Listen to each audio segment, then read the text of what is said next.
Entonces, Luisa González, ¿cómo quieres tú y tu Revolución Ciudadana, cómo quieres funcionar sin tener recursos energéticos? Porque apoyan la soberanía energética, pero ¿cómo la apoyas? Callándote frente al ITT, porque eso te quita votos posiblemente.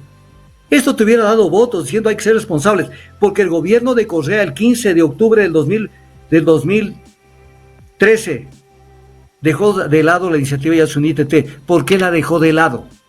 Porque ofrecieron recuperar 3.600 millones de dólares, que es una cantidad mínima, exigua de lo que vale el ITT. Exigua. Solamente en un año, se recuperan 1.200 millones de utilidades. Recuperar 3.600 millones que nos dé la comunidad internacional, no lo pudieron hacer. Y recaudaron 13 millones de dólares, 13 de 3.600.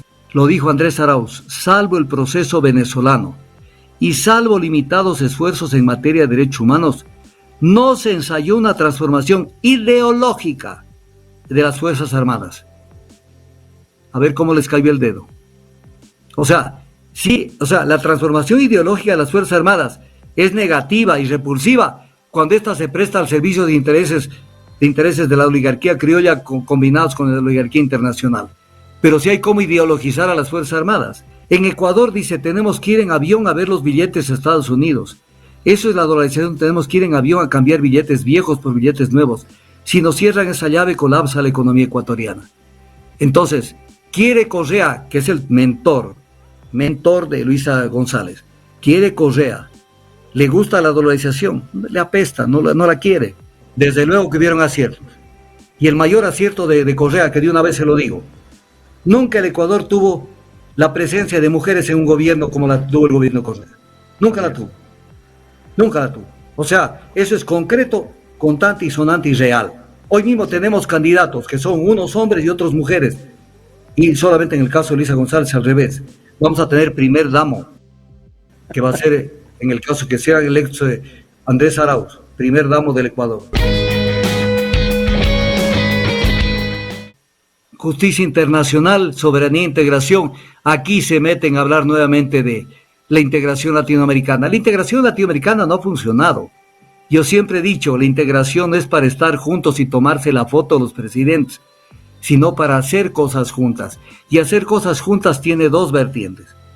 Integrarse en el comercio, que no es lo único, sino generar políticas para oponerse a la división internacional del trabajo, a las relaciones desiguales de intercambio comercial en el mundo, a la brecha tecnológica que cada día está creando dos mundos en el planeta, al problema financiero con el cual nos manipulan. Nunca se ha visto cosas concretas, por ejemplo, del UNASUR o de otro tipo de organizaciones que digan nos oponemos a tal política internacional de los Estados Unidos o del mundo industrializado. Solamente la toma de fotos, pero que no avanzaron en absolutamente nada. ¿Qué otra cosa podemos hablar sobre este tema?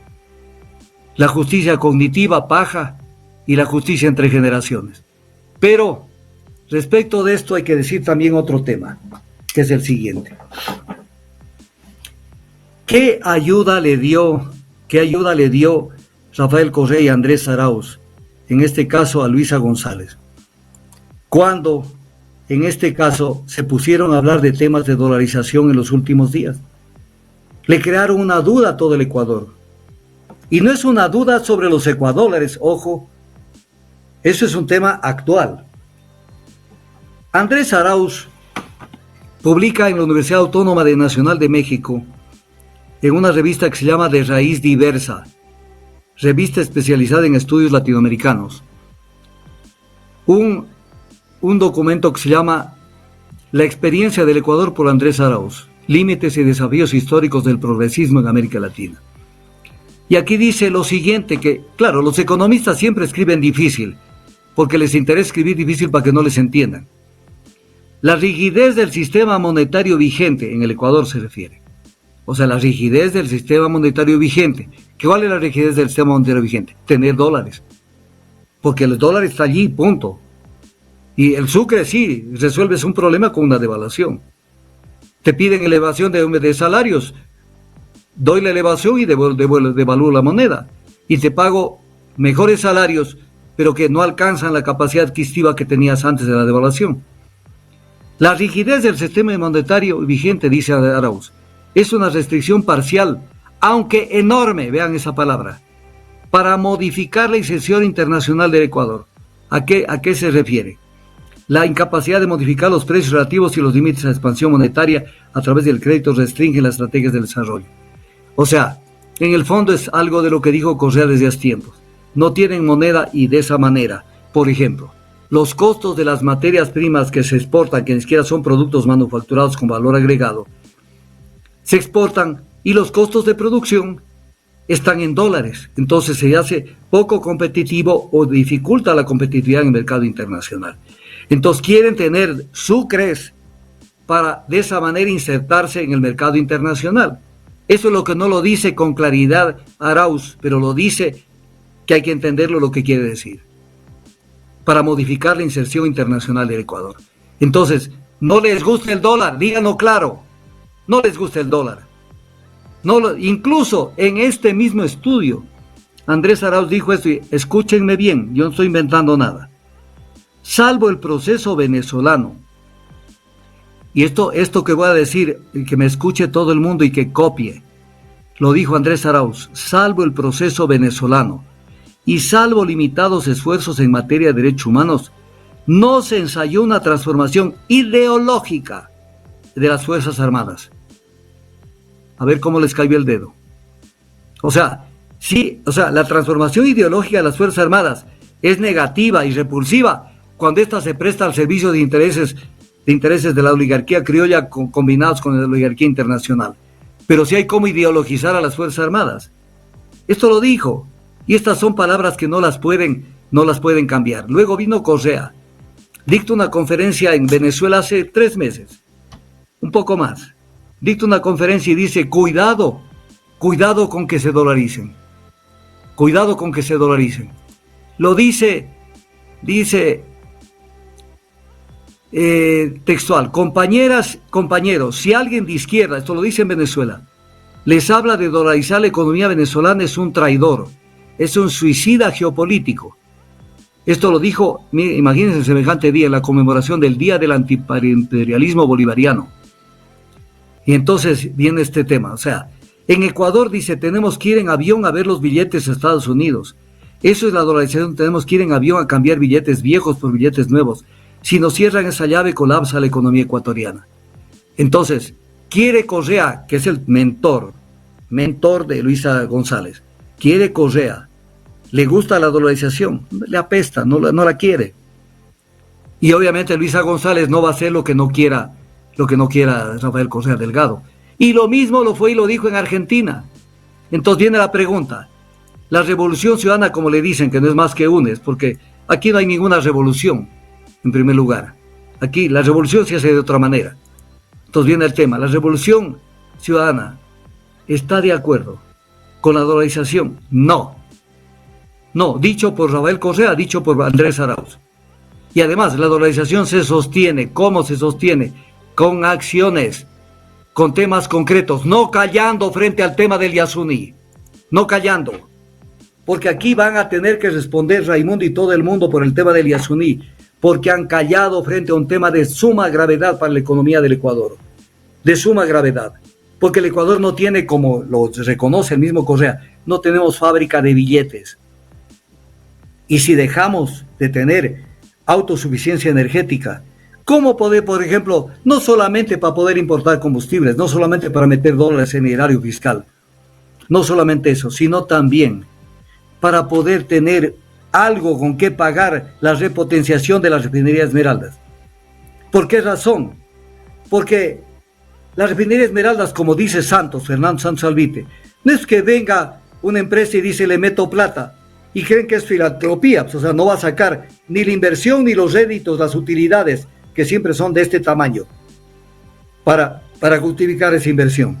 Si no tenemos recursos, no nos sobra nada. Vino el terremoto de Alausí, vino, no el terremoto, la falla esa que cayó toda esa tierra, y no teníamos con qué resolverlo al tema, tuvimos que pedir prestado plata al BID para poder generar algún tipo de dinero para dar algún tipo de solución. No tenemos un dólar para resolver este tipo de temas. Entonces, frente a eso, despreciamos al petróleo. Entonces Luisa González ¿Cómo quieres tú y tu revolución ciudadana, cómo quieres funcionar sin tener recursos energéticos? Porque apoyan la soberanía energética, pero ¿cómo la apoyas? Callándote frente al ITT, porque eso te quita votos posiblemente. Esto te hubiera dado votos, diciendo hay que ser responsables, porque el gobierno de Correa el 15 de octubre del 2013 dejó de lado la iniciativa Yasuní ITT. ¿Por qué la dejó de lado? Porque ofrecieron recuperar 3.600 millones de dólares, que es una cantidad mínima, exigua de lo que vale el ITT. Exigua. Solamente en un año, se recuperan 1.200 millones de utilidades. Recuperar 3.600 millones que nos dé la comunidad internacional, no lo pudieron hacer. Y recaudaron 13 millones de dólares, 13 de 3.600. ¿Y quién estuvo en esa campaña de recaudación? Erika Paredes, la candidata de Otto Sonnenhorst en la vicepresidencia, y tienen la desfachatez de volver a salir que hay que dejar el club bajo tierra porque hay que pedir ayuda a la comunidad internacional. Conoce estas gentes lo que es el Acuerdo de París, lo que es la normativa internacional, para ver que no existe ese tipo de soluciones, que le están tomando el pelo al Ecuador. Y que además, me asalto esta duda, los que están a favor de dejar el crudo bajo tierra, los grandes ideólogos, no me refiero al pueblo equivocado que a veces lo confunden, esos grandes ideólogos están a favor de la desdolarización, porque es un tiro de gracia la dolarización. A un país que no puede emitir moneda, que no puede emitir dólares, quitarles recursos frescos que pueden crecer de manera incontenible, eso es destruir la economía de un país.